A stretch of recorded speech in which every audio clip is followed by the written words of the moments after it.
नमस्कार दोस्तों, राम राम, आदाब। मैं Jitendra Saraswat Shri Gurukul science academy YouTube channel पे आपका हार्दिक स्वागत करता हूं। और कैसे हैं आप सब अपने घरों के अंदर? उम्मीद करता हूं आप सभी अपने घरों के अंदर मज़े में होंगे। क्या मज़े ले रहे हो गुरुजी? मज़े में तो किस बात के होंगे, पिछले 2 महीनों से घर में पड़े पड़े बोरियत सी होने लगी है। लेकिन देखो बेटा, अस्पताल में पड़े रहने से कहीं अच्छा है कि कुछ दिनों के लिए अपन घर में ही रहें। तो घर में रहें और सुरक्षित रहें। मैं आज आपके सामने फिजिक्स की क्लास लेके आया हूँ। आज अपन इस क्लास के अंदर शुरुआत के 15 से 20 मिनट के अंदर फिजिक्स का इंट्रोडक्शन देखेंगे कि क्लास 12th की फिजिक्स स्टार्ट करेंगे अपन सबसे पहले। और अपन ये देखेंगे कि क्लास 12th की फिजिक्स के अंदर अपने को कौन कौन से टॉपिक पढ़ने हैं। तो शुरुआत के अंदर जो 15 से 20 मिनट रहेंगे वो मोस्टली अपने इंट्रोडक्शन के रहेंगे कि आखिर अपने को क्लास 12th के अंदर इस साल के अंदर अपने को क्या चीज़ें पढ़नी है। ठीक है बेटा जी? तो देखें, जो अपनी क्लास 12th की फर्स्ट यूनिट है वो अपने पास है इलेक्ट्रोस्टैटिक्स। ठीक है? तो देखो, फर्स्ट यूनिट का नाम क्या अपने पास क्लास 12th की? इलेक्ट्रोस्टैटिक्स। ये क्लास 12th की फर्स्ट यूनिट का नेम है। ठीक है? अब देखो, ये जो इलेक्ट्रोस्टैटिक्स हैं ये एक्चुअल में ब्रांच है फिजिक्स की इलेक्ट्रोमैग्नेटिज्म की। इलेक्ट्रोमैग्नेटिज्म की ब्रांच है। इलेक्ट्रोमैग्नेटिज्म को बेटा अपन हिंदी के अंदर बोलते हैं वैद्युत चुंबकत्व। यानी कि फिजिक्स की इस ब्रांच के अंदर अपने को वैद्युत और चुंबक के बारे में पढ़ना है कि वैद्युत क्या है और चुंबक क्या है। तो देखो, इस इलेक्ट्रोमैग्नेटिज्म का जो फर्स्ट वर्ड है वो है इलेक्ट्रो। और ये जो इलेक्ट्रो शब्द है बेटा जी, ये बना है इलेक्ट्रॉन से। और इलेक्ट्रॉन बेसिकली अपने पास क्या होता है? चार्ज, यानी बोले तो आवेश। यानी कि इस इलेक्ट्रोमैग्नेटिज्म की फिजिक्स की ब्रांच के अंदर अपने को इलेक्ट्रोमैग्नेटिज्म की फिजिक्स की ब्रांच के अंदर अपने को ओनली और ओनली चार्ज के बारे में पढ़ना है। यानी कि आवेश के अंदर आवेश के बारे में अपने को पढ़ना है। ठीक है? आवेश को अलग अलग तरीके से अपने को पूरी ब्रांच के अंदर पढ़ना है। ठीक है? तो इस इलेक्ट्रोमैग्नेटिज्म ब्रांच को, इस बड़ी ब्रांच को अपन 3 भागों के अंदर आसानी से बांट लेते हैं। जिसके अंदर जो इलेक्ट्रोमैग्नेटिज्म का फर्स्ट पार्ट है इलेक्ट्रोस्टैटिक्स, जो आज अपनी पहली यूनिट रहेगी। पढ़ेंगे अपन इसके बारे में डिटेल से। आज यही स्टार्ट करेंगे अपन इलेक्ट्रोस्टैटिक्स। पहले कुछ इंट्रोडक्शन चल रहा है वो समझ लेते हैं क्या क्या पढ़ना है।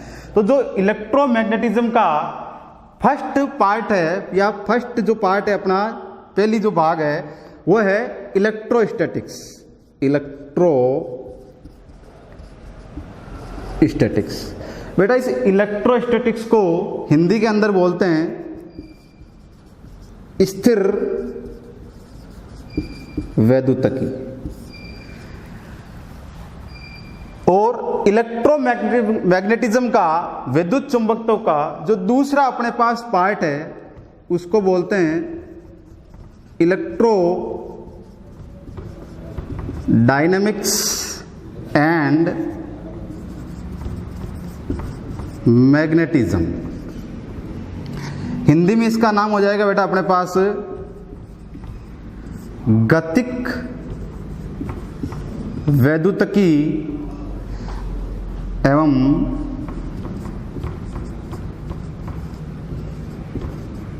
चुंबकत्व। थर्ड पार्ट है बेटा अपने पास जो इलेक्ट्रोमैग्नेटिज्म का, वो है इलेक्ट्रो मैग्नेटिक वेव। इसको हिंदी में बोलते हैं विद्युत चुंबकीय तरंगे। विद्युत चुंबकीय तरंगे। ठीक है बेटा? विद्युत चुंबकीय तरंगे। ये इलेक्ट्रोमैग्नेटिज्म के पार्ट को अपन ने अलग अलग 3 भागों के अंदर बांट लिया है। ठीक है, फर्स्ट भाग कौन सा हो गया, इलेक्ट्रोस्टैटिक्स, सेकंड भाग अपना कौन सा हो गया, इलेक्ट्रोडायनेमिक्स, और थर्ड भाग अपना कौन सा हो गया, इलेक्ट्रोमैग्नेटिक वेव। इन तीन भागों के अंदर अपन ने इसको बांट लिया। अब देखो एक्चुअली अपन ने बात की कि पूरे इलेक्ट्रोमैग्नेटिज्म के अंदर ही अपने को मेन किसके बारे में पढ़ना है, मेन अपने को किसके बारे में पढ़ना है, आवेश के बारे में पढ़ना है। और ये जो इलेक्ट्रोमैग्नेटिज्म है बेटा जी, ये ऑलमोस्ट 12th की 70% फिजिक्स के भाग को खत्म करता है। यानी कि जो अपन क्लास 12th के अंदर फिजिक्स पढ़ेंगे उनमें से ऑलमोस्ट 70% भाग है जो केवल इस एक शब्द के अंदर अपन खत्म करेंगे, इलेक्ट्रोमैग्नेटिज्म। अभी देखना सारी की सारी यूनिट अपन यहाँ पे डिस्कस करेंगे कि कैसे इतना भाग खत्म हो जाएगा। ठीक है, तो बेसिकली अपने को इसको इलेक्ट्रोमैग्नेटिज्म में किसकी चर्चा करनी है, आवेश की। तो इस आवेश के आधार पर ही अपन ने इसको तीन भागों के अंदर बांट रखा है। ठीक है, पहला है इलेक्ट्रोस्टैटिक्स, यानी कि इसके अंदर क्या कहता है, इलेक्ट्रो मतलब बोले तो आवेश और स्टैटिक्स बोले तो स्थिर, यानी कि स्थिर वैद्युतिकी के अंदर अपने को आवेश स्थिर अवस्था में, यानी कि इलेक्ट्रोस्टैटिक्स के अंदर अपने को क्या करना है कि आवेश के बारे में उस समय पढ़ना है, आवेश के उस गुणों को पढ़ना है जब आवेश किस पोजीशन के अंदर होता है, स्थिर अवस्था के अंदर होता है। यानी कि जब आवेश स्थिर अवस्था के अंदर हो तब उसके गुणों तथा उसमें लगने वाले बलों को अपन जितना भी उसके अंदर पढ़ेंगे वो सारा का सारा किसके अंदर आएगा, इलेक्ट्रोस्टैटिक्स के अंदर आएगा। इसको अगर आप परिभाषित करना चाहो तो ऐसे बोल सकते हो कि भौतिक विज्ञान की वह शाखा जिसके अंतर्गत स्थिर आवेशों तथा उनके गुणों का अध्ययन किया जाता है, स्थिर वैद्युतिकी कहलाता है।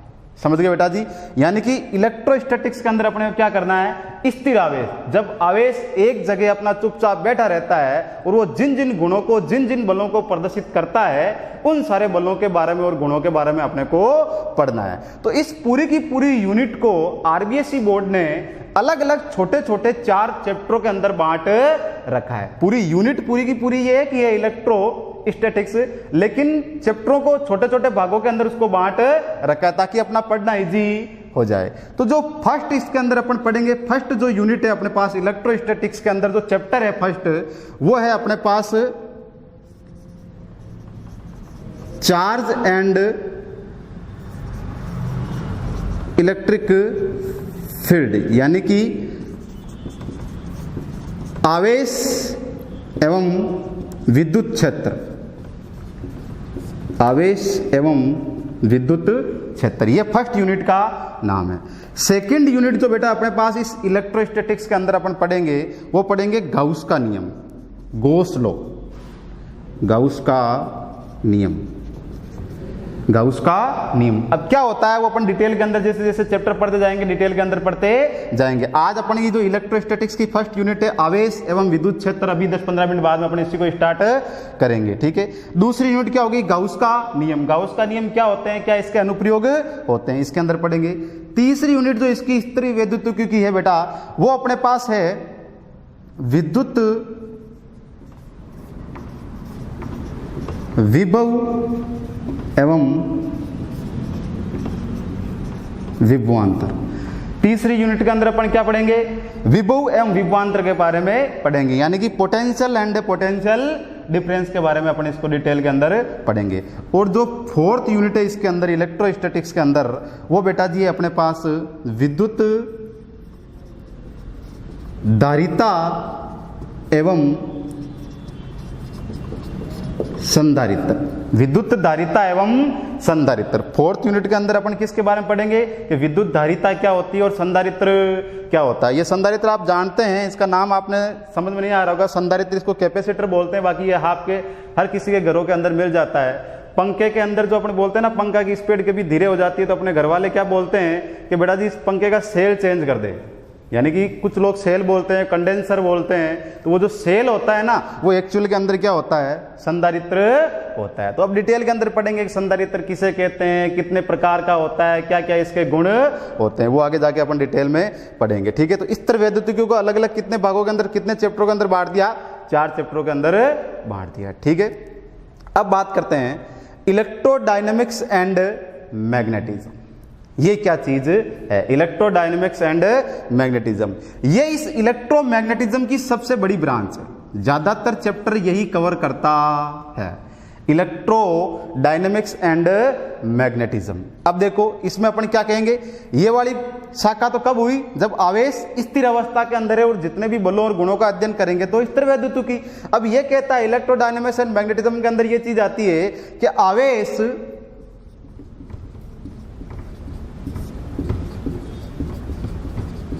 एक समान वेग से गतिमान,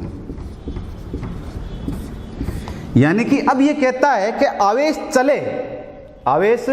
चले लेकिन कैसे?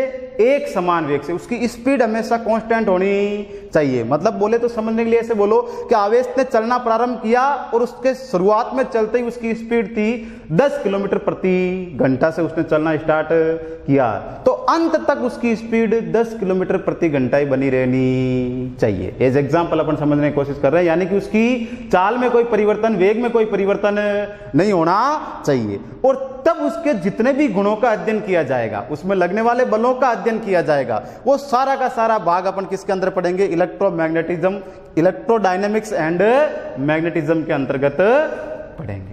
ठीक है बेटा जी। अब देखो इसके अंदर कौन कौन से चैप्टर आते हैं, मैं शॉर्टकट के अंदर आपको थोड़ा सा जल्दी जल्दी के अंदर चैप्टरों के नाम बता देता हूं कि क्या क्या चीज अपने को इसके अंदर पढ़नी है। ठीक है, तो देखें इसके अंदर जो अपने को फर्स्ट चैप्टर पढ़ना है, इसके अंदर जो अपने को फर्स्ट चैप्टर पढ़ना है वो है अपने पास विद्युत धारा। विद्युत धारा, ये विद्युत धारा आपने 10th क्लास के अंदर भी पढ़ा होता है, लेकिन वहां इतना डिटेल के अंदर नहीं होता है। यहां अपन इसको विद्युत धारा के अंदर डिटेल के अंदर पढ़ेंगे कि भाई विद्युत धारा आती है, जो आवेशों का प्रवाह होता है उसे क्या कहते हैं? आवेशों के प्रवाह की दर को क्या कहते हैं? विद्युत धारा। तो क्यों होता है, उसके पीछे क्या रीजन है, अपवन वेग क्या होता है, ओम का नियम अपन ने पढ़ा, तो यहां अपन ओम के नियम को सत्यापित करेंगे। ठीक है, ये सारी चर्चा अपन इसके अंतर्गत करेंगे डिटेल के अंदर। अब दूसरा जो इसके अंदर चैप्टर आता है वो आएगा विद्युत परिपथ। विद्युत परिपथ यानी कि अपने को इसके अंदर सर्किट के बारे में पढ़ना है। विद्युत परिपथ क्या होते हैं? जैसे आपने 10th क्लास के अंदर थोड़े बहुत सर्किट किए होंगे, श्रेणी प्रतिरोधों का श्रेणी क्रम एवं समांतर क्रम संयोजन, उसके अंदर आपने इक्विवेलेंट रेजिस्टेंस निकाला था, फिर कई में आपने वोल्टेज निकाला था, करंट निकाली थी। तो यहां अपन ऐसे ही सर्किट कुछ डिटेल के अंदर पढ़ेंगे। उनके अंदर अपने को क्या निकालना पड़ेगा? सेल का ईएमएफ निकालना पड़ेगा, वोल्टेज निकालना पड़ेगा, करंट भी निकालनी पड़ेगी, और थोड़े कॉम्प्लिकेटेड सर्किट 10th के मुकाबले के अंदर आ जाते हैं। और इनमें 2 नियम काम में लेंगे अपन, किरचॉफ के नियम, वो इसी विद्युत परिपथ के अंदर अपन पढ़ेंगे। किरचॉफ के नियमों को काम में लेते हुए अपन और भी अच्छे सर्किटों को सोल्व करेंगे। ठीक है, इसके बाद जो इसके अंदर चैप्टर आएगा वो बेटा जी आएगा विद्युत धारा का चुंबकीय प्रभाव। विद्युत धारा का चुंबकीय प्रभाव, विद्युत धारा का चुंबकीय प्रभाव। अब ये क्या चीज है? ये चीज है, अपन इस बारे में ये पढ़ेंगे। अगर किसी भी तार में से विद्युत धारा बहने लग गई, किसी भी तार में से विद्युत धारा बहती है, तो उस तार के आसपास के अंदर एक फील्ड क्रिएट होता है जिसे बोलते हैं मैग्नेटिक फील्ड, चुंबकीय क्षेत्र। तो वैसे गुणों इसको भी अपन डिटेल के अंदर पढ़ेंगे। और अगले पास जो अपने पास यूनिट आ जाती है इसके अंदर वो आ जाती है चुंबकत्व। चुंबकत्व यानी कि मैग्नेट के बारे में पढ़ेंगे। ये पर्सनल जो यूनिट है पूरी की पूरी आपको मैग्नेट, चुंबक के बारे में पढ़ेंगे। चुंबक क्या होती है, कैसे खोजी गई, कितने प्रकार की होती है, कौन कौन से गुण प्रदर्शित करते हैं, चुंबकीय बल रेखाएं क्या होती है, ऐसी डिटेल की चर्चा अपन इस चैप्टर के अंदर करेंगे। ठीक है, अर्थ मैग्नेटिज्म के अंदर भी, अर्थ मैग्नेटिज्म की बात भी अपन इस चैप्टर के अंदर करेंगे कि भू चुंबकत्व क्या चीज होती है। जो कंपास होता है वो हमेशा उत्तर दक्षिण, कंपास की जो सुई होती है वो हमेशा उत्तर दक्षिण दिशा के अंदर ही ठहरती है, तो क्यों? इन सारे सवालों के जवाब अपने को इस चैप्टर के अंदर मिलेंगे। ठीक है, और जो इसके अंदर चैप्टर आता है वो है विद्युत चुंबकीय प्रेरण। विद्युत चुंबकीय प्रेरण के, विद्युत चुंबकीय प्रेरण क्या चीज होती है? आप जानते हो विद्युत चुंबकीय प्रेरण जो जनरेटर आपने पढ़ा था 10th क्लास के अंदर, किसके सिद्धांत पर कार्य करता है? विद्युत चुंबकीय प्रेरण के सिद्धांत पर कार्य करता है। तो यहाँ विद्युत चुंबकीय प्रेरण को अपन और भी ज्यादा डिटेल के अंदर पढ़ेंगे कि कैसे होता है, कैसे कार्य करता है, और इसके अंदर क्या क्या गुण होते हैं। और जो लास्ट इसके अंदर इस भाग का चैप्टर आता है वो है AC यानी कि प्रत्यावर्ती धारा।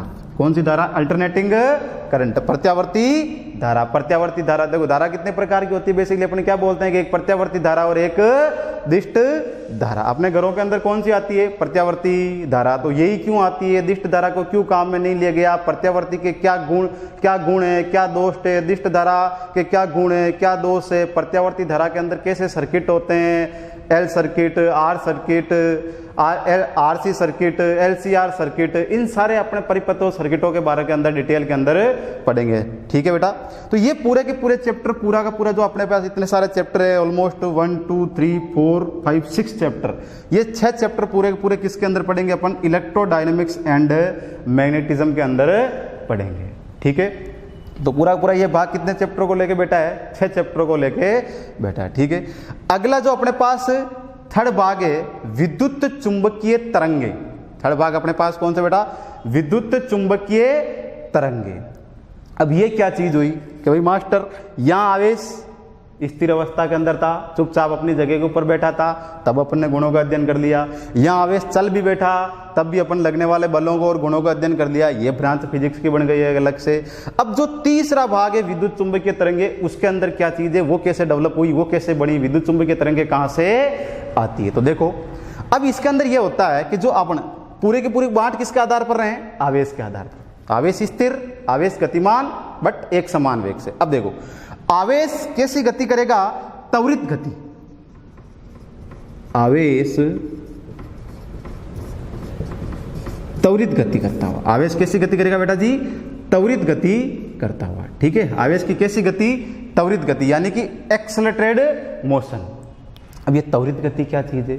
ठीक है, आपने 11वीं क्लास के अंदर इसको त्वरण के बारे में पढ़ा है कि वेग में परिवर्तन की दर को क्या कहते हैं? त्वरण कहते हैं। तो त्वरित गति का मतलब ये हो गया कि यहाँ तो इसका वेग नियत था, हमेशा वो 10 किलोमीटर प्रति घंटा है तो 10 किलोमीटर प्रति घंटा ही बने रहना चाहिए। लेकिन त्वरण का मतलब क्या हो गया? वेग में क्या होना चाहिए? परिवर्तन। और जब वेग में परिवर्तन हो जाएगा, ऐसी गति को कौन सी गति कह देंगे? त्वरित गति अपन कह देंगे। तो इसमें कौन सा विद्युत चुंबकीय तरंगों के अंदर क्या होता है कि आवेश की त्वरित गति, आवेश की त्वरित गति। अब त्वरित गति से हुआ क्या भाई? त्वरित गति, वेग में परिवर्तन मतलब क्या होगा? जैसे चलना स्टार्ट किया, आवेश ने चलना स्टार्ट किया 10 किलोमीटर प्रति घंटा रफ्तार से, कुछ देर बाद के अंदर उसकी स्पीड 20 हो गई, कुछ देर में 30 हो गई, कभी बढ़ती है, कभी घट भी जाती है वापिस से। तो लगातार समय के साथ वेग में क्या हो रहा है? परिवर्तन हो रहा है। तो जब लगातार समय वेग में परिवर्तन होता है आवेश के, उस समय एक नई चीज ऊर्जा के रूप में पैदा होती है, जिसे अपन क्या कहते हैं? विद्युत चुंबकीय तरंग। उसी को अपन क्या कहते हैं? विद्युत चुंबकीय तरंग। ठीक है बेटा जी, अब ये कैसे होती है थोड़ा सा चलो मैं बता देता हूं किस प्रकार से ये चलती है, कैसे होती है। देखो जो बेटा जी स्थिर इलेक्ट्रोस्टैटिक्स है, स्थिर वैद्युत की है। जब आवेश स्थिर अवस्था के अंदर होता है तो एक चीज पैदा करता है, सिंपल विद्युत क्षेत्र। क्या पैदा करता है? विद्युत क्षेत्र। इस विद्युत क्षेत्र को अपन ई से दिखाते हैं। स्थिर आवेश क्या पैदा करता है? विद्युत क्षेत्र पैदा करता है। आवेश अगर एक जगह रहेगा तो उसका एक गुण है कि ये क्या पैदा करता है? विद्युत क्षेत्र पैदा करता है। अब ये विद्युत क्षेत्र क्या होता है? अभी इसी चैप्टर के अंदर अपन डिटेल के अंदर भी आगे इसको पढ़ेंगे, लेकिन अभी तक अपन इसको समझ रहे हैं इस विद्युत चुंबकीय तरंग को लाने के लिए कि भाई जो स्थिर आवेश होता है वो क्या पैदा करता है? विद्युत क्षेत्र पैदा करता है। और जब आवेश चलने लग जाता है तो देखो ये विद्युत क्षेत्र भी पैदा कर देता है और चुंबकीय क्षेत्र भी पैदा कर देता है। विद्युत क्षेत्र भी पैदा करता है और चुंबकीय क्षेत्र भी पैदा करता है। देखो विद्युत क्षेत्र को ई से दिखा दिया, चुंबकीय क्षेत्र को अपन ने बी से दिखा दिया। तो जब आवेश एक समान से चलने लगा तो विद्युत क्षेत्र भी पैदा किया, चुंबकीय क्षेत्र भी पैदा किया, और ये दोनों एक दूसरे के लंबवत है, दोनों एक दूसरे के लंबवत है। ठीक है, अब देखो विद्युत चुंबकीय तरंगे, विद्युत चुंबकीय तरंगे, इस भाग के अंदर क्या चीज हुई कि जब आवेश ने वेग में परिवर्तन किया तब देखो विद्युत चुंबकीय तरंग, ये विद्युत क्षेत्र और चुंबकीय क्षेत्र तो पहले ही पैदा हो रहे थे, लेकिन इनके साथ साथ इन दोनों के लंबवत, इन दोनों के ही लंबवत एक ऊर्जा चलने लगती है। इन दोनों के लंबवत एक क्या चलने लगती है? ऊर्जा चलने लगती है, जिसे अपन क्या कहते हैं? विद्युत चुंबकीय तरंगे कहते हैं। देखो ऐसा आपने एक डायग्राम देखा होगा, ठीक है, वहां से डिटेल में भी पढ़ेंगे अपन इसके चैप्टर के अंदर। मैं थोड़ा सा हल्का सा बता देता हूं। ये कौन सी साइड हो गई? एक्स डायरेक्शन, ये वाई और ये जेड। मैंने कहा कि आवेश जब त्वरित गति कर रहा था तो समझ लो वाई वाले डायरेक्शन के अंदर मैंने बोल दिया इधर जो प्रोड्यूस हो रहा है वो इलेक्ट्रिक फील्ड है, इधर क्या हो रहा है, इलेक्ट्रिक फील्ड। और जेड वाली डायरेक्शन के अंदर मैंने बोल दिया कि ये जो प्रोड्यूस कर रहा है मैग्नेटिक फील्ड। दोनों देखो, ये जो जेड है वो एक्चुअल में अंदर बाहर की तरफ है, लेकिन 3D तो यहाँ तो बन नहीं सकता है, इसलिए अपन इसको यहाँ बनाते हैं। ठीक है, ये एक्चुअली कहाँ है, यहाँ बाहर की तरफ, तो दोनों एक दूसरे के लंबवत हो जाएंगे कि नहीं हो जाएंगे। ठीक है, तो ये वाई डायरेक्शन के अंदर क्या पैदा कर दिया, विद्युत क्षेत्र। जेड डायरेक्शन के अंदर क्या पैदा कर दिया, चुंबकीय क्षेत्र। लेकिन जब वेग में परिवर्तन हो रहा, त्वरण हो रहा था, तो ये लगातार बदलते रहते, तो इसके कारण इन दोनों के लंबवत, अब देखो इन दोनों के लंबवत कौन सी डायरेक्शन हुई बेटा जी, एक्स डायरेक्शन। इस डायरेक्शन के अंदर एक क्या चलती है, ऊर्जा चलती है। इस प्रकार से एक क्या चलती है, ऊर्जा चलती है, आगे इस प्रकार से और चलती है ऐसे। अब देखो ये तो इस डायरेक्शन में तो कौन सा है, विद्युत क्षेत्र, इसमें कौन सा है, चुंबकीय क्षेत्र।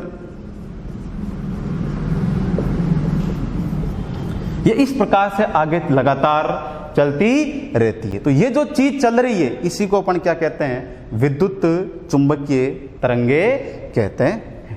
ठीक है बेटा जी। और ये देखो और भी समझने के लिए देखो मैं इसको दिखाता हूं तुम्हें कैसे है, जैसे शरीर के द्वारा भी, कि अगर समझ लो मेरा ये जो हैंड है, ये समझ लो आवेश का विद्युत क्षेत्र पैदा कर रहा है। इस डायरेक्शन अंदर कौन सा पैदा हो रहा है, विद्युत क्षेत्र पैदा कर रहा है। और मेरा जो ये हैंड है ये समझ लो कि चुंबकीय क्षेत्र पैदा कर रहा है। तो ये देखो ये और ये दोनों एक दूसरे के कैसे हो गए, लंबवत हो गए। अब देखो जो ये सामने वाली डायरेक्शन है ये इन दोनों के लंबवत है कि नहीं है। जब इनमें आवेश त्वरित गति करता है तो ये विद्युत क्षेत्र और ये चुंबकीय क्षेत्र, इन दोनों के लंबवत जिस दिशा में देखो आगे चल रहा हूं, इस दिशा के अंदर एक ऊर्जा चलती है, उसे ही अपन क्या कहते हैं, विद्युत चुंबकीय तरंग कहते हैं। ठीक है बेटा जी, ठीक है बेटा। तो अब आपको अच्छे समझ आ गई विद्युत चुंबकीय तरंगे क्या चीज होती है। अब देखो ये विद्युत चुंबकीय तरंगे होती कौन कौन सी है। देखो आपने नाम सुना होगा एक्सरे, एक्सरे देखा है क्या आपने, जिसने भी गर्दन हिलाई है एक्सरे देखा है, बिल्कुल गलत सोच रहा बेटा जी, वो एक्सरे कभी भी दिखती नहीं है। एक्सरे जो होती है वो अदृश्य तरंगे होती है, इनको अपन देख नहीं सकते हैं। एक्सरे आपने करवाया होगा, जब भी कभी आपने बाइक तेजी से चलाई होगी, कभी कभी गिरे होंगे तो फ्रैक्चर हुआ होगा, तो घर वाले लेके गए होंगे डॉक्टर के पास और उन्होंने आपका एक्सरे किया और फिर पता चला कि भाई यहाँ से हड्डी टूटी। कैसे पता चलता है, ये जो एक्सरे होती है ये विद्युत चुंबकीय तरंगे ही है। विद्युत चुंबकीय तरंगों का एक भाग क्या होता है, एक्सरे। इसके अंदर इतनी पावर होती है कि अपने ये शरीर का जो मास है इसको तो पार कर जाती है, लेकिन जो अपनी हड्डियां होती है इसको पार नहीं कर पाती है। इसलिए वो हड्डियों की क्या खींच लेता है, तस्वीर बना लेता है और अपने को दिखा देता है कि भाई यहां से आपकी हड्डी टूटी है, जाके प्लास्टर करवा लो और इलाज करवा लो। ठीक है। और कौन कौन सी अपने पास तरंगे होती है मैं नाम बता देता हूं। जैसे कि आपने सुना होगा पराबैंगनी किरणें, ये भी विद्युत चुंबकीय तरंगों का ही भाग है। ठीक है। गामा रेज, ये भी विद्युत चुंबकीय तरंगों का ही भाग है। रेडियो तरंगे, ये भी विद्युत चुंबकीय तरंगों का ही भाग है। यहां तक कि ये दृश्य प्रकाश जो अपने को, जिसकी वजह से अपन देख पा रहे हैं, ये जिनको अपन देख पा रहे हैं, ये दृश्य प्रकाश भी एक्चुअल में भाग किसका है, विद्युत चुंबकीय तरंगों का ही है। तो इन सारी अपन डिटेल के अंदर भी एक्सरे कैसे पैदा होती है, गामा रे क्या होती है, इनके गुण क्या होते हैं, इनके दोष क्या होते हैं, डिटेल के अंदर जब अपन चैप्टर पढ़ेंगे तब उसके अंदर अपन उसको डिटेल के अंदर पढ़ेंगे। तो इसके अंदर इस पूरे भाग के अंदर एक ही चैप्टर है, एक ही चैप्टर के अंदर इसको बांटा हुआ है। इसके अंदर एक तो विद्युत चुंबकीय तरंगों के बारे में खुद में पढ़ेंगे और एक अपन एक छोटी सी चीज इसी के अंदर पढ़ेंगे, संचार व्यवस्था। फिजिक्स की एक और छोटी सी भाग इसी के अंदर पढ़ेंगे, संचार व्यवस्था। ये संचार व्यवस्था भी आज के टाइम के अंदर जो पॉसिबल हो पाई है, जो चल रही है, ज्यादातर वो विद्युत चुंबकीय तरंगों की मदद से ही चल रही है। संचार व्यवस्था मतलब एक दूसरे से सूचनाओं का आदान प्रदान। अब मोबाइल लगाते हैं, मोबाइल के अंदर कौन सी तो तरंगे होती है, विद्युत चुंबकीय तरंगों पर ये कार्य करते हैं। तो संचार व्यवस्था के बारे में पढ़ेंगे इस वाले भाग के अंदर, और एक खुद इलेक्ट्रोमैग्नेटिक वेव के बारे में अपन इसके अंदर पढ़ेंगे। ठीक है बेटा जी। तो ये ब्रीफली अपन ने देखो कितने चैप्टर हो गए केवल इलेक्ट्रोमैग्नेटिज्म के अंदर। देखो मैं राजस्थान बोर्ड की बात करता हूं तो राजस्थान बोर्ड के अंदर फिजिक्स के अंदर टोटल कितने चैप्टर है, 17 चैप्टर है बेटा जी। टोटल कितने चैप्टर हैं, 17 चैप्टर हैं। 17 चैप्टर में से देखो अब 4 चैप्टर यहां पे और लगभग 6 चैप्टर यहां पे, 6 4 10 और 1 11। अब देख लो आप कितना ज्यादा कवर कर दिया इसने। 17 चैप्टर में से 11 चैप्टर तो केवल और केवल किसके अंदर आ गए, इलेक्ट्रोमैग्नेटिज्म के अंदर आ गए। ठीक है बेटा। तो ये तो अपन ने 11 चैप्टर की बात की। अब फिजिक्स 12th की फिजिक्स के अंदर और क्या सब बाकी चैप्टरों के अंदर बच गया है, तो देखो 2 अपन और फिजिक्स पढ़ते हैं। एक तो जो फिजिक्स की टोटल जो 12th की फिजिक्स है, इलेक्ट्रोमैग्नेटिज्म आता है, ऑप्टिक्स आती है और मॉडर्न फिजिक्स आती है। ठीक है, ऑप्टिक्स मतलब प्रकाशिकी और मॉडर्न फिजिक्स का मतलब आधुनिक भौतिकी। तो उनको भी जो उनमें ज़्यादा चैप्टर नहीं है, उनको भी ज़्यादातर थोड़ा सा अपन हल्का हल्का सा बता लेते हैं कि उनमें क्या क्या अपने को चीज़ें पढ़नी है। ठीक है, तो इसको एक बार साफ कर देते हैं। देखो एक बार वापस से देखो फटाफट से स्पीड के अंदर मैं आपको बता देता हूं कि 3 भाग इलेक्ट्रोमैग्नेटिज्म को उन्होंने 3 भागों के अंदर बांटा। जब आवेश स्थिर अवस्था के अंदर है तब गुणों और उसके अंदर बलों का अध्ययन किया जाता है, तो स्थिर वैद्युतों की। जब आवेश एक समान वेग से चलने लग जाए तो इलेक्ट्रोडायनामिक्स एंड मैग्नेटिज्म, और जब आवेश त्वरित गति करने लग जाए तो विद्युत चुंबकीय तरंगें पैदा करता है। ठीक है बेटा जी, अब देखें इसको मिटा देते हैं। अब देखो फिजिक्स के अंदर दूसरी शाखा जो अपन 12th के अंदर पढ़ते हैं वो पढ़ते हैं अपन ऑप्टिक्स के बारे में, यानी कि हिंदी में बोले तो अपन पढ़ेंगे प्रकाशिकी के बारे में। किसके बारे में पढ़ेंगे? प्रकाशिकी। प्रकाशिकी क्या है मास्टर? प्रकाशिकी का सिंपल इसके अंदर बेटा जी अपन ये पढ़ेंगे प्रकाश की घटनाओं को। आपने 10th क्लास के अंदर भी एक चैप्टर पढ़ा होगा प्रकाश, उसके अंदर अपने जो चीज़ पढ़ी थी वो लो लेवल पे थी, यहाँ पे वो छोटी क्लास थी इसलिए थोड़ा सा कम लेवल पे था, ये बड़ी क्लास थी इसलिए थोड़ा सा हाई लेवल के ऊपर। यानी कि प्रकाश की समस्त घटनाओं के बारे में, प्रकाश के अंदर होने वाली घटनाओं के बारे में अपन जो भी फिजिक्स का भाग पढ़ेंगे वो किसके अंदर आएगा? प्रकाशिकी के अंतर्गत आएगा। 12th क्लास के अंदर अपन ने इसको 2 भागों के अंदर बांट दिया है। एक होगी बेटा जी रे ऑप्टिक्स, यानी कि किरण प्रकाशिकी। क्या नाम आया है, किरण प्रकाशिकी।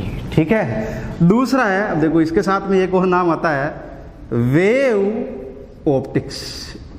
वेव ऑप्टिक्स, और इसका नाम है तरंग प्रकाशिकी। इसका नाम क्या है? तरंग प्रकाशिकी।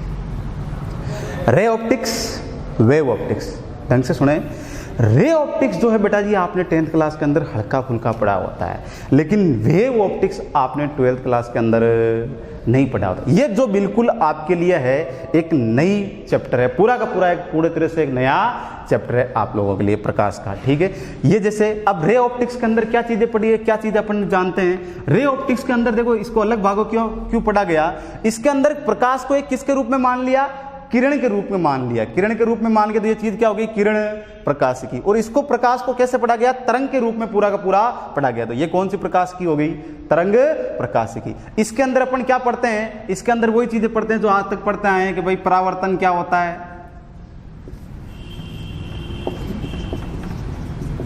परावर्तन क्या होता है, अपवर्तन क्या होता है। ठीक है, और अपने पास जैसे कि प्रकीर्णन क्या होता है, दर्पण, लेंस, ऐसी चीजों के बारे में जो अपन 10th क्लास के अंदर भी पढ़े, लेकिन यहाँ थोड़ा सा डिटेल के अंदर पढ़ेंगे कि भाई परावर्तन क्या होता है, अपवर्तन क्या होता है, प्रकीर्णन क्या होता है, दर्पण क्या होते हैं, दर्पण किसे कहते हैं, कितने प्रकार के होते हैं, लेंस क्या होते हैं, दर्पण के अंदर चित्र कैसे बनते हैं, जो प्रतिबिंब बनता है वो किस तरह से बनता है। भाई सुबह अपन नहा धो के एकदम रेडी रेट होके जैसे ही बाल बनाने के लिए अपन कांच के सामने जाते हैं, अपने को एकदम शानदार सा सुंदर सा एक अपने को अपना खुद का प्रतिबिंब दिखता है, हीरो की तरह, हीरोइन भी हो सकता है। ठीक है, तो वो कैसे बनता है? जैसे मैं नहा धो के एकदम कांच के सामने गया और देखा एकदम मेरे को हीरो एकदम कांच के अंदर दिखाई दे रहा है, तो वो कैसे बना, कैसे वो हीरो दिखाई दिया? दर्पण के अंदर जो प्रतिबिंब बनते हैं उसके लिए क्या चीजें आवश्यक है, कैसे बनता है, कहाँ पे वो प्रतिबिंब बनता है। ठीक है, दूरी के साथ प्रतिबिंब में जो परिवर्तन आता है, जैसे जैसे मैं कांच से दूर जाता हूं मेरा चित्र भी कांच से दूर जाता है, जैसे जैसे पास आता हूं चित्र भी कांच के पास। ऐसा क्यों होता है, कैसे होता है? ये सारे सवालों के जवाब अपने को इसके अंदर मिलेंगे। लेंस से तुम लेंस के अंदर देखो जो अवतल लेंस, उत्तल लेंस, इसके अंदर अपन ये भी पढ़ेंगे कि भाई अलग अलग दोष हो जाते हैं, अलग दो नेत्र के अलग अलग दोष होते हैं, उनमें कौन सा लेंस, जैसे निकट दृष्टि दोष हुआ तो उसको कौन सा लेंस लगाना पड़ेगा, अगर दूर दृष्टि दोष हुआ तो उसको कौन सा लेंस लगाना पड़ेगा। ठीक है, इन सारी चीजों को अपन डिटेल के अंदर किसके अंदर पढ़ेंगे? किरण प्रकाशिकी। और भी है जैसे कि उपकरण भी है, सूक्ष्मदर्शी, ये भी इसी के अंदर पढ़ेंगे, दूरदर्शी, ये भी इसी के अंदर पढ़ेंगे। सूक्ष्मदर्शी मतलब क्या है? बहुत छोटी छोटी चीजों को अपने को क्या करती है? बड़ा करके दिखा देती है। दूरदर्शी मतलब जो दूर के दर्शन करा दे, जो दूर की, जो बहुत दूर की वस्तु है अपने को क्लियर नहीं दिखा देती है, तो अपन दूरदर्शी की मदद से उसको क्लियर से देख सकते हैं। तो ये कैसे भाई दूरदर्शी कैसे कार्य करती है, सूक्ष्मदर्शी कैसे कार्य करती है? ठीक है, इन सारे सवालों के जवाब आपको किसके अंदर पढ़ेंगे?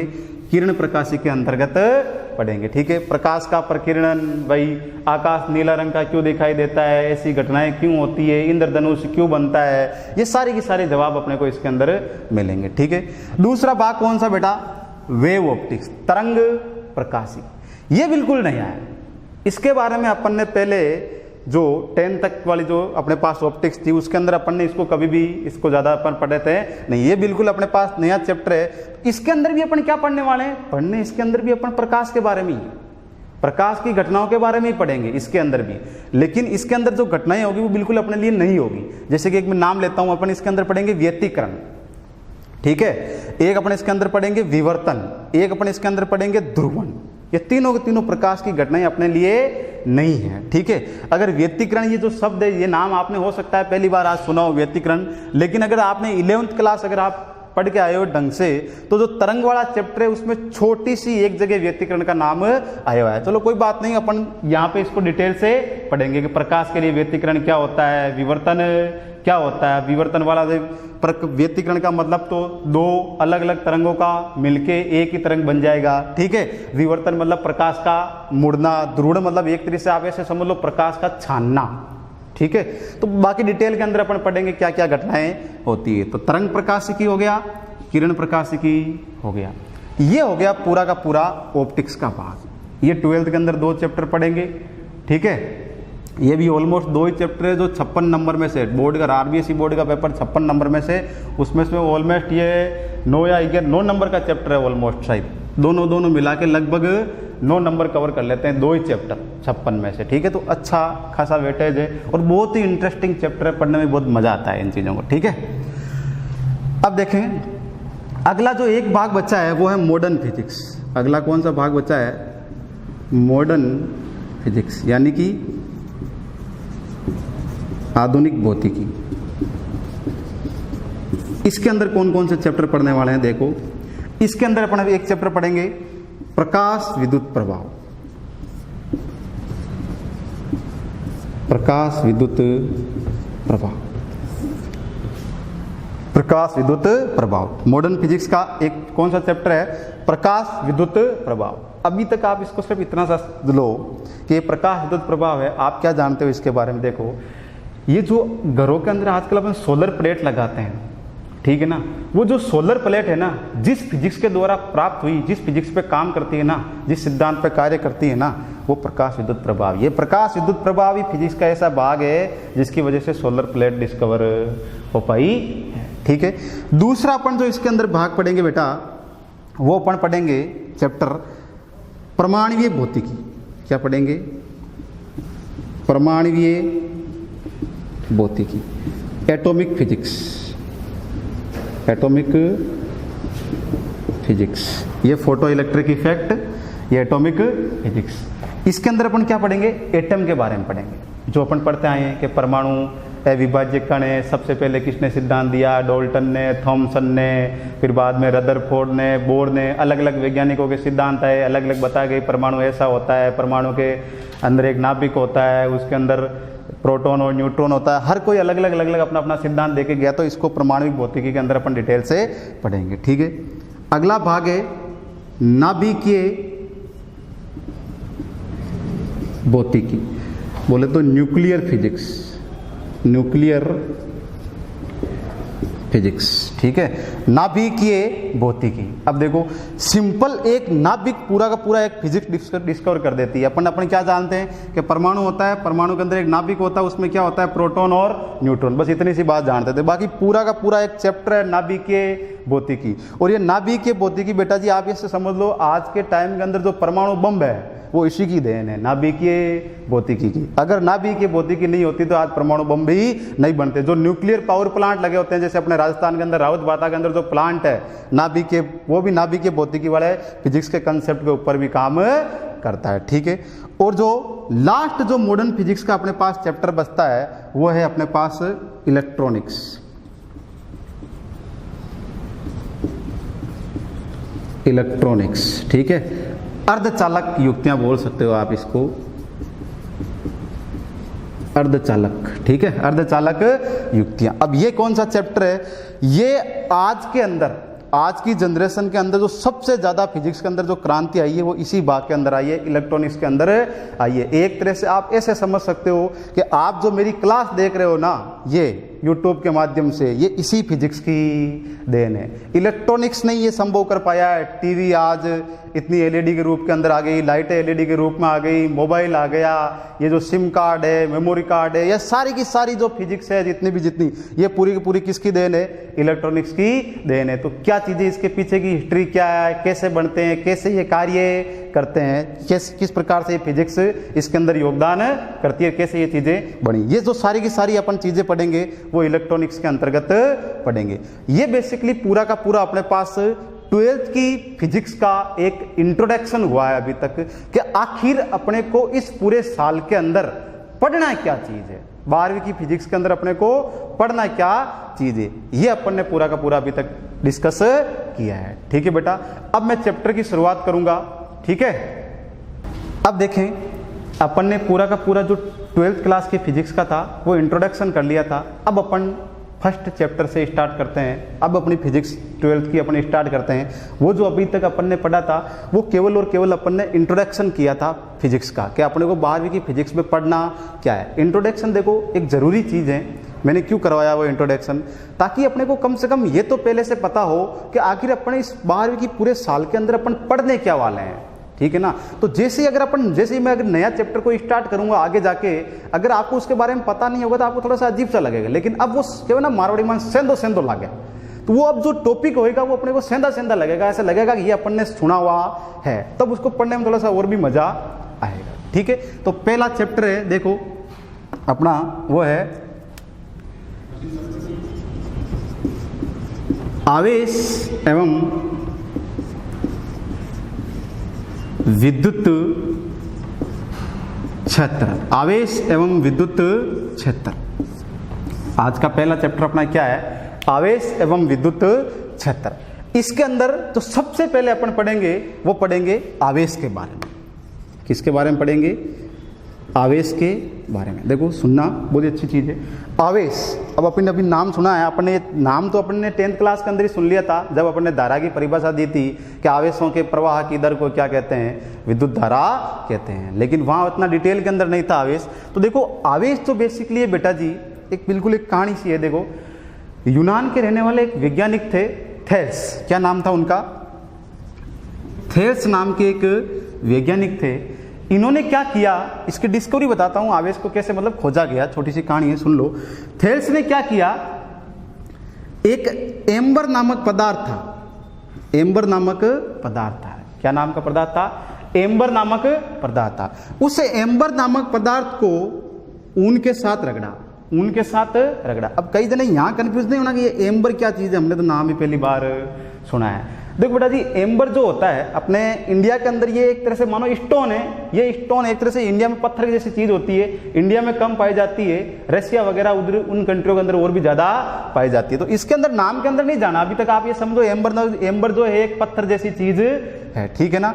इसको अपन ने क्या किया, इस वैज्ञानिक थेल्स ने क्या किया, एम्बर को ऊन के साथ रगड़ा। एम्बर को किसके साथ रगड़ा? ऊन के साथ रगड़ा। जैसे ही एम्बर को ऊन के साथ रगड़ा तो वैज्ञानिक थेल्स ये देखते हैं कि अब जो ये एम्बर है इसके पास एक अजीब सी ऊर्जा आ गई है, और ये छोटे छोटे जो भी हल्की वस्तुएं हैं उनको आकर्षित करता है। हल्की वस्तुओं को क्या करता है? आकर्षित करता है। एम्बर क्या करने लग गया? हल्की वस्तुओं को आकर्षित करने लग गया, मतलब अपनी तरफ खींचने लग गया। तब इनके दिमाग में घंटी बजी, यार ये क्या चीज हुई। तब इनके ऊपर इन्होंने काम किया कि आखिर चीज हो क्या रहा है। इन्होंने और प्रैक्टिकल किए, और भी एक दो वैज्ञानिक थे जिन्होंने आगे इसके ऊपर कार्य किया, और तब जाके इस चीज का निर्णय लिया गया कि ये जो एम्बर के पास जैसे अपन ने इसको ऊन के साथ रगड़ा और इसके पास जो ऊर्जा आई, ये ऊर्जा जो है वही है आवेश। वही चीज क्या है? आवेश। सिंपल बोले तो एम्बर को बोला इन्होंने कि विद्युत में हो गया, और विद्युत में मतलब क्या हो गया? उसके पास क्या आ गया? विद्युत में कैसा हो गया? उसके पास क्या आ गया? आवेश आ गया। उसके पास क्या आ गया? आवेश। तो देखो आवेश बेसिकली क्या हुआ? आवेश एम्बर का एक गुण है। आवेश एम्बर का एक क्या हो गया? अब एम्बर की जगह अलग अलग पदार्थ और भी हो सकते हैं, अपने जरूरी नहीं एम्बर ही हो, और भी कई सारे पदार्थ हो सकते हैं। तो अपने ऐसे बोल सकते हैं आवेश पदार्थ का एक ऐसा गुण है जो हल्की वस्तुओं को क्या करता है, आकर्षित करता है। हल्की वस्तुओं को क्या करता है, आकर्षित करता है। उसको क्या बोल दिया गया, आवेश बोल दिया गया। अब एक चीज अपन देखो, ये अपन ने नाम एम्बर सुना नहीं है, थोड़ा सा अजीब सा लगता है। ये जो वैज्ञानिक थेल्स ने जो प्रयोग किया था ना, वो आप सब ने अपने घरों के अंदर प्रयोग किया होता है। बाकी अपन क्या इतना ज्यादा दिमाग लगाते नहीं है, अपने को अपने काम से मतलब है, अपना काम हो गया बस, बाकी जो हुआ अपने को कोई टेंशन वाली बात नहीं है। बाकी ये सब आपने कर रखा है। बचपन के अंदर अपन क्या करते थे, एक कंगा लेते थे और कंगे को छोटे छोटे कागज के टुकड़ों में, कागज को छोटे छोटे टुकड़ों के अंदर बांट के रख देते थे और फिर कंगा अपन बालों के अंदर रगड़ते हैं, ठीक है। और थोड़ी देर रगड़ने के बाद जैसे ही अपन कंगे को उन छोटे छोटे कागज के टुकड़ों के पास लेके जाते हैं तो अपन क्या देखते हैं, कागज के टुकड़े उसकी तरफ आकर्षित होते हैं, उसके कंगे के चिपकने लग जाते हैं। अपन ने खेल किया, बात खत्म। बाकी वही प्रयोग ये है, सेम डिट्टो वही चीज है। ये एम्बर को आप मान लो कंगा और ये ऊन की जगह आप अपने मान लो बाल। जैसे ही रगड़ा, जैसे ही उस कंगे के पास जो ऊर्जा आ गई, वही चीज अपने पास क्या है, आवेश है। जो कंगे के पास गुण आ गया, वही चीज अपने पास क्या है, आवेश है। और भी कई सारे आपने इसके प्रयोग किए हैं ऐसे, ठीक है ना।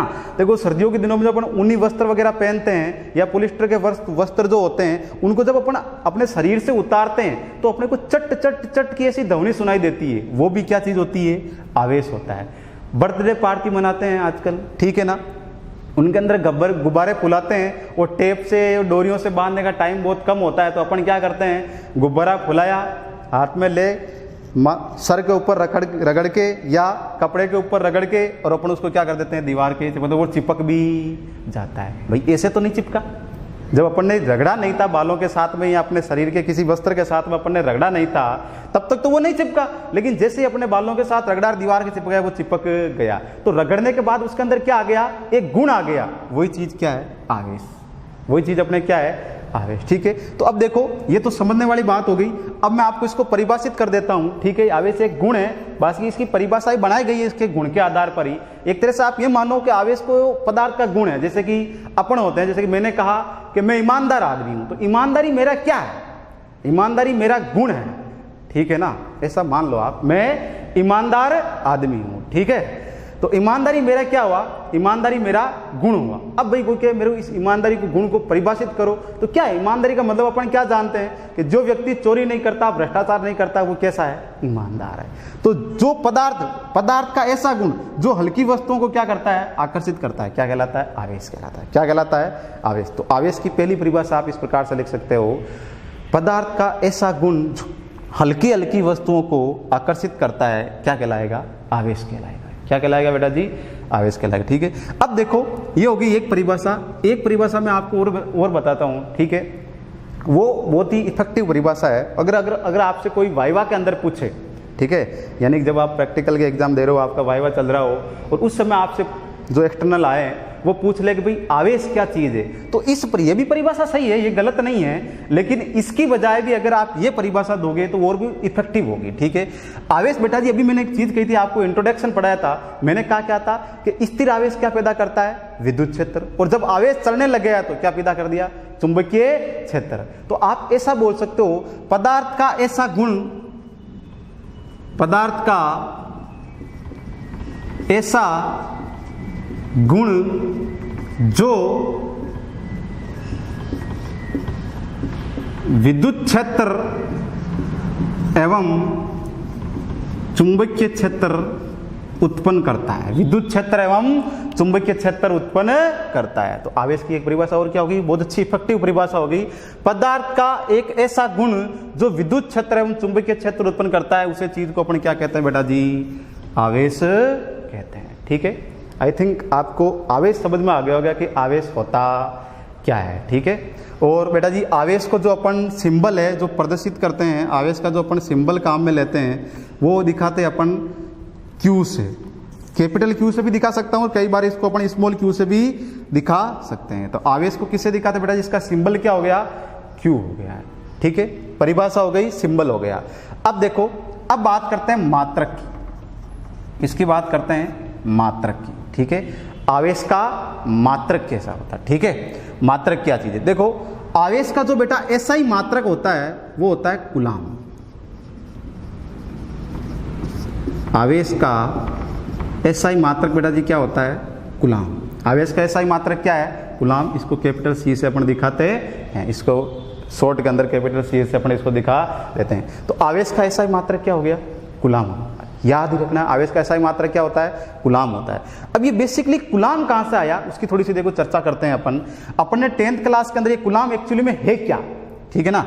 अपन 10th क्लास के अंदर विद्युत धारा की परिभाषा पढ़ते हैं, वहां से अपन देखो जाते हैं। मैंने लिखा आई मतलब धारा, विद्युत धारा आई बराबर के Q बाई टी, ये पढ़ी होती है अपन ने फॉर्मूला, ठीक है। इसको अपन क्या कहते हैं? इसको कैसे बोलते थे? आवेश के प्रवाह की दर को क्या कहते हैं? विद्युत धारा। तो ये Q क्या है? आवेश ही तो है। तो देखो इसको मैं अगर पक्षांतरण कर दूं बेटा तो क्या लिखूंगा? Q बराबर के I इंटू टी। क्या लिखूंगा? Q बराबर के I इंटू टी। अब देखो I मतलब धारा, T मतलब समय, तो धारा का मात्रक बेटा क्या हुआ?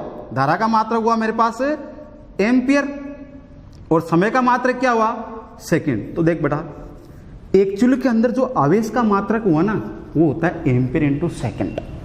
आवेश का मात्रक होता है एम्पियर इंटू सेकेंड। देख लेते आपकी आंखों के सामने एम्पियर इंटू सेकेंड। इसे एम्पियर इंटू सेकेंड को ही एम्पियर इंटू सेकेंड को ही इस वैज्ञानिक कूलाम, एक वैज्ञानिक थे कूलाम, इनके सम्मान में इसी चीज को क्या बोल दिया गया कि यही चीज क्या है? कूलाम है। यही चीज क्या है? कूलाम। इसलिए अपन डायरेक्ट आवेश का एसआई मात्रक नाम क्या लेते हैं? कूलाम ले लेते हैं। बाकी बेसिकली कूलाम क्या होता है अब आप समझ गए, एम्पियर इंटू सेकेंड। यह आवेश का एसआई मात्रक की चर्चा अपन ने कर ली, ठीक है। अब देखो आवेश के कुछ अन्य मात्रक की बातें मैं कर लेता हूं आपके सामने, ये भी आपको ध्यान में रखने होते हैं, ठीक है ना। आवेश के अन्य मात्रक क्या क्या होते हैं? तो आवेश का सबसे पहला अन्य मात्रक होता है, एक सीजीएस मात्रक होता है ESU। ESU शॉर्ट में नाम है और इसका पूरा नाम है स्टेट कूलाम। क्या नाम हो गया? State coulomb. शॉर्ट में क्या बोल दिया? ESU। आवेश का एसआई मात्रक कूलाम, सीजीएस मात्रक स्टेट कूलाम। अब देखो अब एक सवाल है, जैसे कि यही मान लो कि जैसे कि द्रव्यमान की बात करता हूं तो द्रव्यमान का एसआई मात्रक क्या होता है? किलोग्राम। और सीजीएस मात्रक क्या होता है? ग्राम। तो 1 किलोग्राम में कितने ग्राम होते हैं? 1000 ग्राम होते हैं। तो ये रिलेशन अपने को पता है कि नहीं है?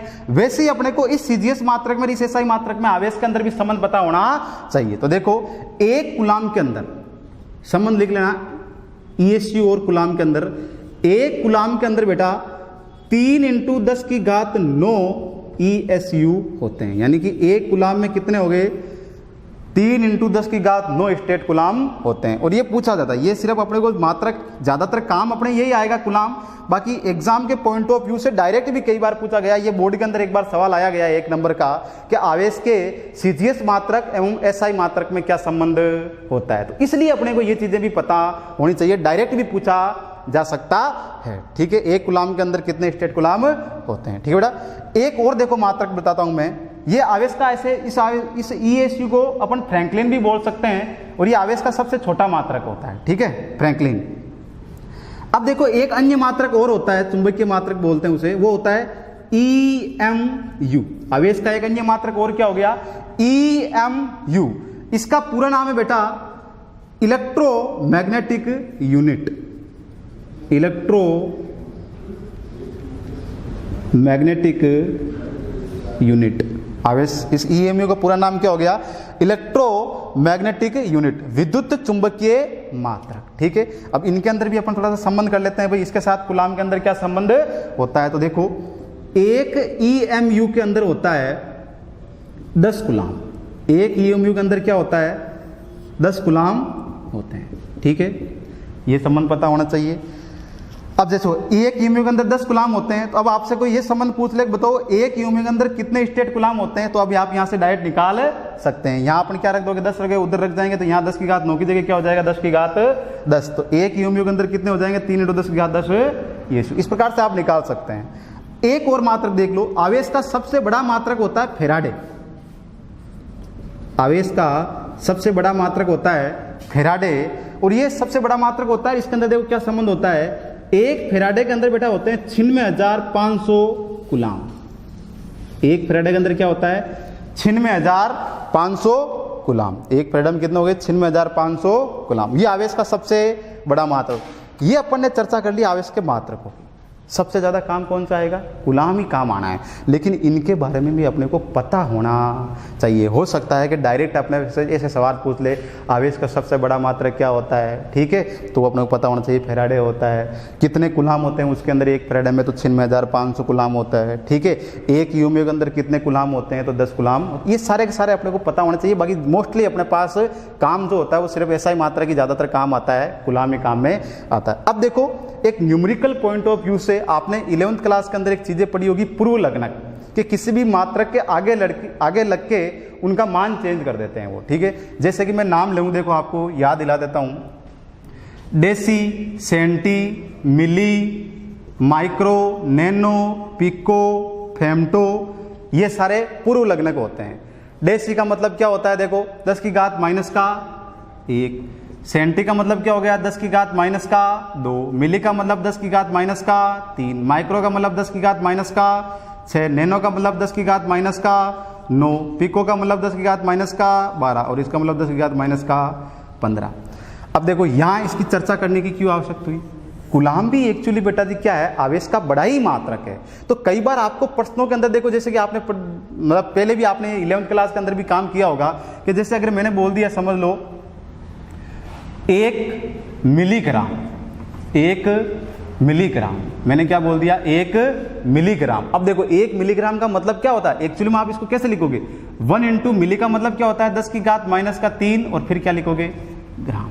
तो देखो मिली के अंदर क्या छुपा हुआ है? 10 की घात माइनस 3 छुपा हुआ है। तो ये भी पूर्व लग्नक की भी काम में लिए जाते हैं। जैसे कहीं न्यूमेरिकल के अंदर लिखा आ जाए कि 1.6 माइक्रो कूलाम, 1.6। अब बच्चा क्या है, माइक्रो को जानता नहीं है, डायरेक्ट 1.6 से उसकी कैलकुलेशन कर देता है, वो पूरी गलत हो जाती है। बाकी इस माइक्रो का मतलब क्या है?